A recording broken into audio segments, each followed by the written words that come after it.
है दोस्तों, अस्सलाम वालेकुम, नमस्कार, आदाब, सत श्री अकाल। आप लोग कैसे, उम्मीद करते हैं आप लोग खैरियत से होंगे। हम भी खैरियत से हैं। आपको मालूम है कि 3 नवंबर से जो हमने बताया था कि जो अकामा ट्रांसफ़र का जो डेट दिया गया है, आप उस पर रेडी रखें। आप अपना डॉक्यूमेंट जो है वो अपना स्टार्ट रखें। जिनको भी मतलब 18 नंबर से जो 20 नंबर में जो ट्रांसफ़र कराना चाह रहे हैं, यानी जो सुन वाले हैं वो खादी में ट्रांसफ़र करना चाह रहे हैं, तो उनका आप स्टार्ट होने वाला है 3 नवंबर से। ये आप याद रखें, खासतौर से उनके लिए जो कि मतलब परेशान में है, या क्योंकि जो कुछ लोगों के पास शिकायत है कि काम नहीं है, ओवर टाइम नहीं देता है, या मतलब किस दिन महीने में 4-5 छुट्टी हो जाती है, या जुमा का मतलब जो ओवर टाइम लगता है वो भी नहीं लगता है। तो मैं आपको कह दूं, 3 नवंबर से स्टार्ट हो रहा है। आप रेडी रहें। जिनके पास काम नहीं है वो खास तौर से उनके लिए, क्योंकि बहुत लोगों का मतलब कोई कोई कंपनी होता है कि वो दिवालिया हो चुकी है, उसके पास काम नहीं है, फिर भी मतलब आपको या तो ट्रांसफ़र नहीं दे रहा है, या आपको घर भी जाने नहीं दे रहा है, ना कि आपका सैलरी बढ़ा रहा है, क्योंकि उसके पास काम ही नहीं है, ना आपको ओवर टाइम दे रहा है। तो ये सब ध्यान रखें। बहुत सारे लोगों को मतलब शिकायत है, तो ये 3 नवंबर से आपके लिए एक अच्छी खबर है। बाकी आपको मालूम है कि ये ठंडी का मौसम आते ही क्या है कि मतलब बहुत सारे लोगों का मतलब जाखुर में, जिसको इस तरह बोलते हैं, जाखुर जो बर में, यानी जो मजरा वाले हैं, उनके लिए क्या है कि बहुत सारे लोगों को मतलब जो ज़रूरत पड़ती है लोगों का मतलब काम पे रखने के लिए। जो बाहर में अभी क्या है कि कुछ लोग काम करते हैं, उनके लिए अच्छा मौका है। लेकिन आपको बचाव में मैं ऐसा कुछ भी नहीं कहती आपको आप रूल का मतलब यहाँ कानून का उल्लंघन करें, ऐसा भी नहीं है।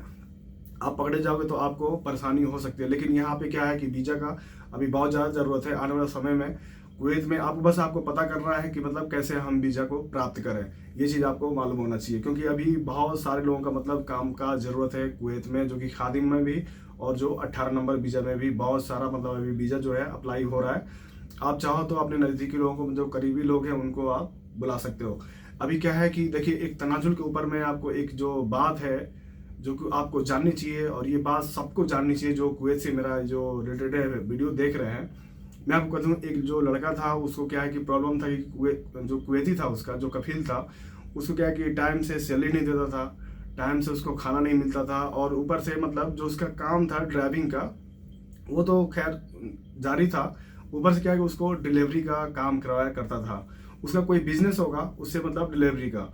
उसको मतलब कहने का मतलब है कि ड्राइवर को उसको फुर्सत नहीं थी। खाना खाने का एक टाइम होता है, कभी 1 बजे खाना खा लिया, कभी 4 भी बज जाता था। उसको मतलब ये चीज़ की परेशानी थी। वो क्या है कि तनाजुल मांगा, तनाजुल भी नहीं दे रहा था उसका कफील। बोला था चल ठीक है, मैं तेरा डबल ड्यूटी कर रहा हूँ। ये जाहिर सी बात है कि उसका ड्यूटी जो है डबल है, जो डिलीवरी का वो काम करवाया जा रहा है। जाहिर सी बात है कि वो डिलीवरी में नहीं आया है, वो खादिम में आया है, घर के ड्राइवर के लिए, जो कि बच्चों को या तो मैडम को ले जाने के लिए, ले आने के लिए, जाहिर सी बात है। लेकिन उस जो डबल ड्यूटी है उससे मांग रहा था तनाजुल, वो तनाजुल ना दे करके अब वो क्या किया है कि कदम उठा लिया है, वो एम्बेसी चला गया है।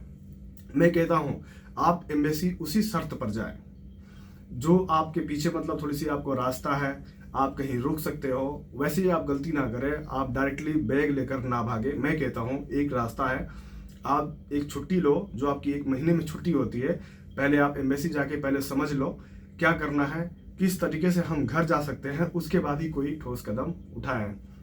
ठीक है। बाकी जो जो कफील आपका मतलब परेशान करता है, जो तंग करता है, जाहिर सी बात है बहुत सारे लोगों का मतलब ये शिकायत होता है। लेकिन हम यहाँ मजबूर में हैं, आप भी अपनी परेशानियों को लेकर यहाँ पर आए हैं, तो आप वैसी गलती ना करें।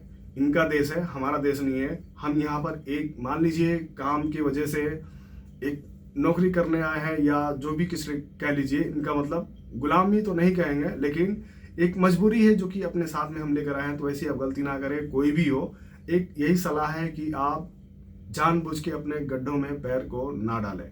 बाकी इसमें कुछ रह गया या कोई शिकायत हो तो मुझे आप कमेंट या फिर नेक्स्ट में। तो टेक केयर, बाय बाय।